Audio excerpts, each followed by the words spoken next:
When you enter the Baltic Sea during winter, you may encounter ice. Are you prepared?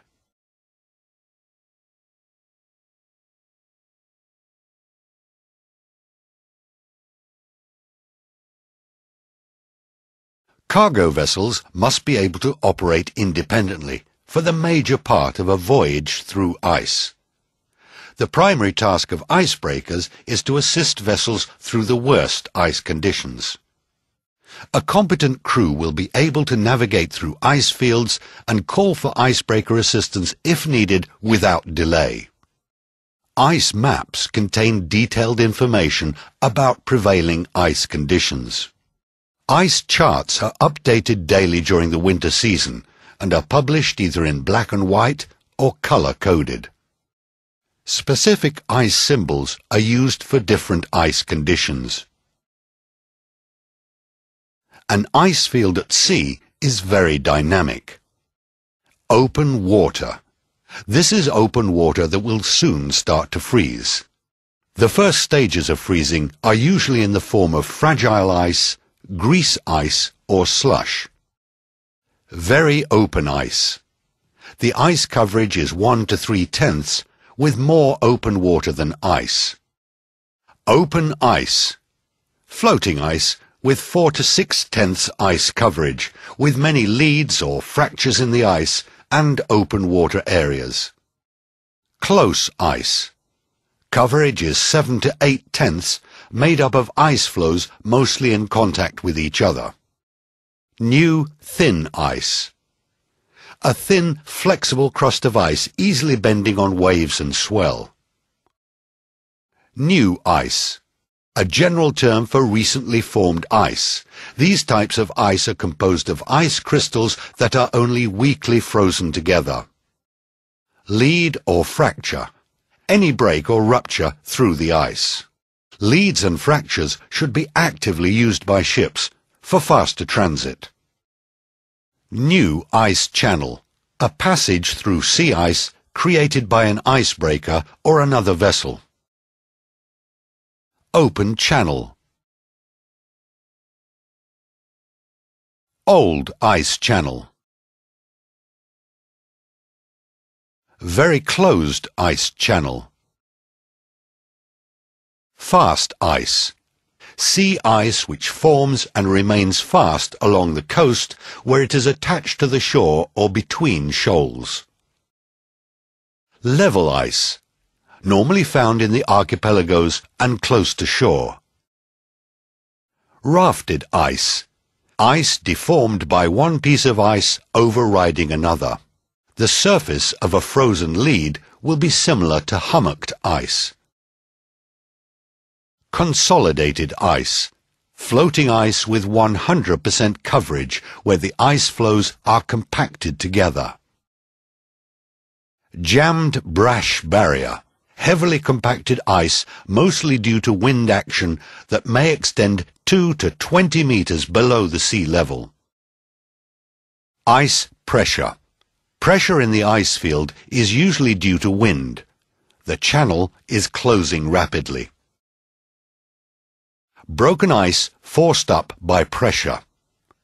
The submerged volume of broken ice under a ridge forced downwards by pressure is called an ice keel.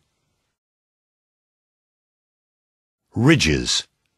The submerged volume of broken ice under a ridge forced downwards by pressure can be up to 25 meters deep.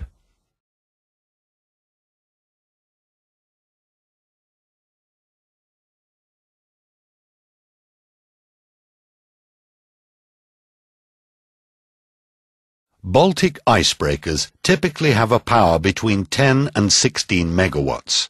The length of icebreakers is about 100 meters and the breadth between 18 and 26 meters. They are equipped with a towing winch and a towing notch. Modern icebreakers have rotating azimuth thrusters for better maneuverability. During a typical winter, there are a number of icebreakers operating in the Baltic. Finland has 8, Sweden has 5, Estonia has 1, and Russia has 3 large liner icebreakers and 9 smaller icebreakers. Cargo vessels of the top Baltic ice class with new propulsion technology can operate independently. Bigger ro-ro vessels and ferries operating in the Gulf of Finland generally operate independently because they have better ice performance than their ice class requires.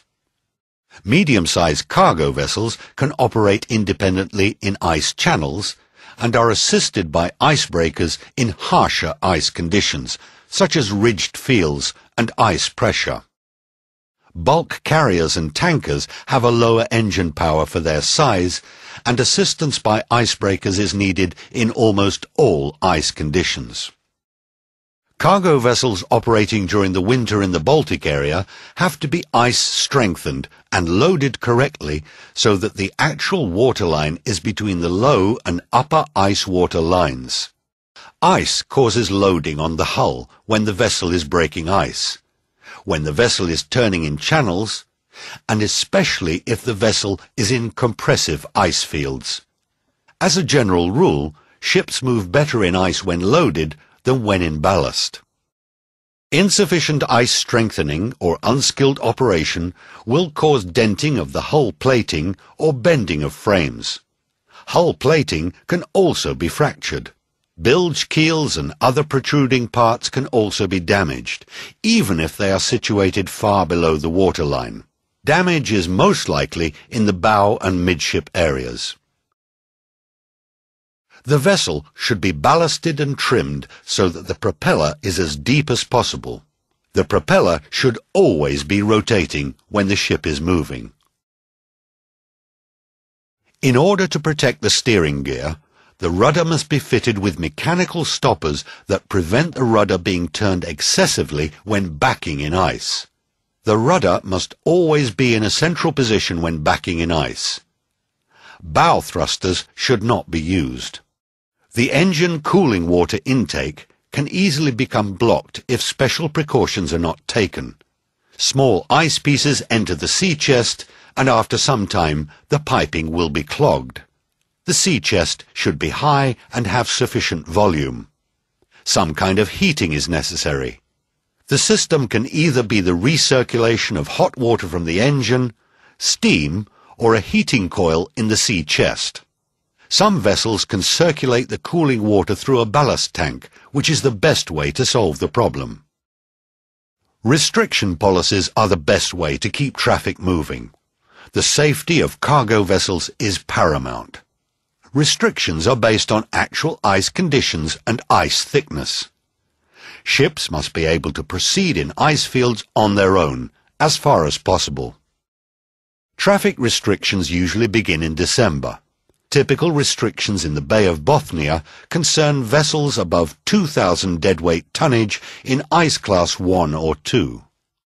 Typical restrictions in March, usually the most severe ice conditions, are 4,000 deadweight tons ice class 1A in the Bay of Bothnia and 2,000 deadweight tons ice class 1A or 1B in the Gulf of Bothnia and the Gulf of Finland.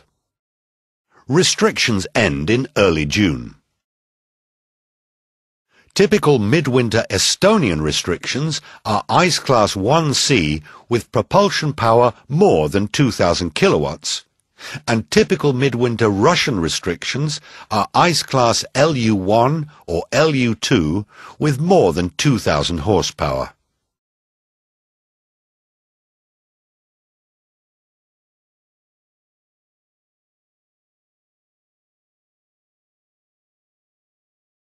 Low temperatures and seawater spray cause ice formation on deck. On small vessels, this can cause a dangerous loss of stability. Icing can be avoided by reducing speed and changing the heading. Fire lines should be fitted with suitable drainage points to prevent freezing. All pipes should be empty of water and valves open. Low temperatures will affect deck piping systems. This is especially a worry for tankers. Thermal contraction of the line should also be considered. Ice formation in ballast tanks can be